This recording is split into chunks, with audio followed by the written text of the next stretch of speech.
La canicule fait son grand retour. Cette semaine, les températures vont monter jusqu'à 40 degrés.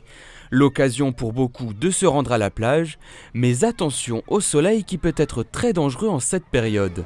On vous a demandé ce que vous faisiez pour protéger vos enfants. Je leur mets de la crème dès qu'on arrive, une crème à 50. Ils vont se baigner, j'essaie de renouveler à peu près toutes les 30 minutes. Je les protège avant de venir, je mets de la crème solaire avant de sortir et après j'en remets régulièrement toutes les 2 heures. Combinaison UV et crème indice 50 et casquette. La crème solaire est l'élément qui revient le plus souvent, mais est-elle suffisante pour lutter face aux rayons du soleil ? Les crèmes solaires protègent contre les ultraviolets qui donnent les coups de soleil, le vieillissement cutané, les cancers cutanés. Elles le protègent dans le concept.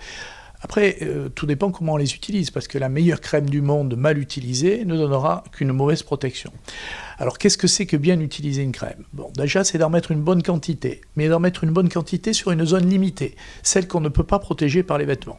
Parce que si on veut se protéger l'ensemble du corps par des crèmes, d'une part, il faut des quantités très importantes, genre un tube par jour, un demi-tube par jour. Et d'autre part, c'est là qu'éventuellement on pourrait s'exposer au risque théorique de ces filtres solaires, qui est au fond d'être des produits chimiques, et que lorsqu'on en met de trop grandes quantités, on sait qu'il y a une pénétration. Finalement, pour se protéger face au soleil, la meilleure solution reste de privilégier l'ombre.